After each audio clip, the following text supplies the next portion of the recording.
Ang bata ni Jairus ug ang babay nga mihikap sa bisti ni Jesus. Marcos Kapitulo 5, 21-43. Pagtabok na asab ni Jesus sa pikas sa linaw, daghang mga tao ang nagtigom didto kanya. Miabot asab didto si Jairus nga asa sa mga pangulo sa simbahan sa mga Hudyo. Sa pagkakita niya kang Jesus miluhod siya kanya ug nagpakiluoy, ang akong anak nga dalagita himalatyon na.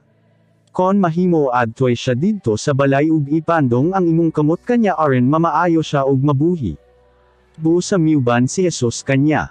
Daghan kayong mga tao ang misunod kang Jesus ug nagdasok sila ngadto kanya. May babay didto nga nagdugo-dugo sulod na sa 12 ka tuig. Dako na kaayo ang iyang nagasto sa pagpatambal sa nagkalain-lain nga mga mananambal. Nagasto na niya ang tanan niyang salapi ug kabtangan, apan wala gayud siya mamaayo. Misamat hinuon ang iyang sakit. Nadungog niya ang balita mahitungod kang Jesus, busa miliit siya sa daghang tawo aron makaduol sa luyo ni Jesus. Mingon siya sa iyang kagalingon, kon mahikap ko lang bisan ang iyang bisti, mamaayo gayud ako. Busa gihikap niya ang bisti ni Jesus ug diha-diha miandang ang iyang pagdugo, ug nabati niya nga naayo na siya sa iyang sakit. Nabati ni Jesus nga may gahom nga migawas gikan kanya, busa milingi dayon siya ug mingon, kinsa ang mihikap sa akong bisti. Mitubag ang iyang mga sumusunod, kadaghan sa mga tawo nga nagdasok diha kanimo, nganong mangutana ka paman kon kinsa ang mihikap kanimo. Apan naglingi-lingi pagayod siya kon kinsa ang mihikap kanya. Tungod kay na siren sa babay kon ansa ang nahitabo kanya, miduol siya kang Jesus nga nagkurog sa kahadlok. Miluhod siya ug misalti sa tinuod. Anya mingon si Jesus kanya, anak ko, naluwas ka tungod sa imong pagtuo. Busa pa uli ug ayaw nagkaguol sa imong sakit kay naayo ka na. Samtang nakigsulti pa siya sa babay may nang abot nga pipila ka mga tawo gikan sa balay ni Jairus. Mingon sila kang Jairus, patay na ang imong anak. Ayo na samo ka ang magtutudlo.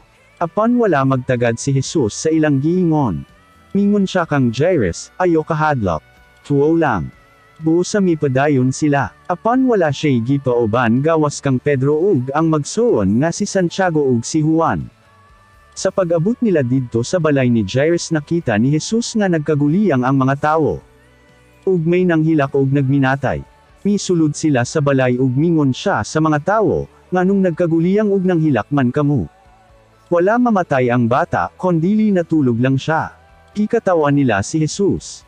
Busa gipagawas niya ang tanan nga mga tawo ug gipasulod niya sa kwarto sa bata ang amahan ug inahan nini, ug ang tulo nga iyang kauban. Anya iyang gikaptan ang kamat sa bata ug mingon, Talitha, koom, nga ang buot ipasabat, inday, bangon. Ug diha-diha mibangon ang dalagita ug naglakaw-lakaw. Ang maong dalagita nagapanuigan ug 12 ka tuig. Kilabihan gayod ang ilang katingala sa nahitabo. Apan gipahimang noon niya sila nga dili gayud musalti kang bisan kinsa. Ug giingnan niya sila nga hatagan ug pagkaon ang bata.